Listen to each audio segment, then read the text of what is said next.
mother of a very rich man died. He was bitter and broken that he had lost the woman he loved so much.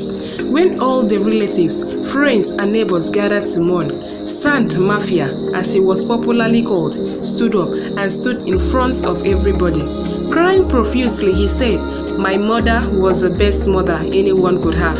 I will give her a burial perfect enough for her. She deserves a golden chariot to take her to the afterlife, and I, her son, will give her that." The people there clapped and nodded amidst their crying and wailing, but they did not understand that Sand Mafia was literal in all his statements. Sand Mafia met a gold merchant and asked him to build a coffin of solid gold. The merchant told him that the money would be too expensive, but Sand Mafia said that money was just sand. When his relatives and friends found out that Sand Mafia actually intended to bury his mother in a gold coffin, they tried all they could to disabuse his mind from that idea, saying that it was going to be an unnecessary waste of money. At the same time, they wallowed in doubt, patiently waiting for the D-Day to see whether the coffin was truly going to be pure gold or not. Some people said in their minds, "May I not be alive to see the wealth that would endure to my fifth generation languishing in a grave." But it was not few persons that conceived these thoughts. Everyone did except Sand Mafia. On the D-Day, since Sand Mafia was a wealthy man, he didn't want anyone to doubt his words, so he ensured that the gold the coffin was made of was tested in front of everyone. Therefore, everyone confirmed that it was made of pure gold.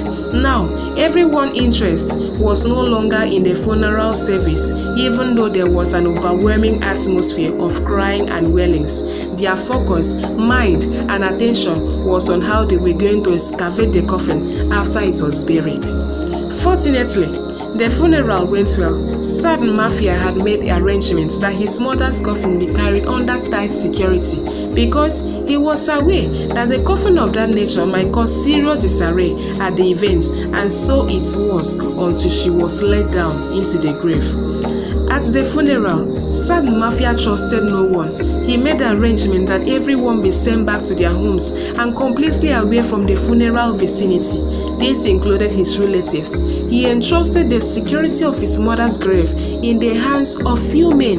The next morning, it was found that the gold coffin was no longer there, and Sand Mafia's mother's body was buried in just sand. Even the security men could not tell who took the coffin. Sand Mafia raised an alarm throughout the community. Some people told Sand Mafia that they had seen some vehicles at night and that one of them was carrying something that looked like a coffin behind it. Sand Mafia ordered for an investigation to be carried out. Some hours later, some men were arrested with a coffin when they wanted to cross into another community through a water route. They confessed to conniving with some security guards to take the coffin. Just to be sure that the purity of the gold was intact, the coffin was tested again. But to the amazement of everyone, the coffin that was captured was made of fake gold. Even those who stole the coffin were confused. The question now is, who stole the original gold?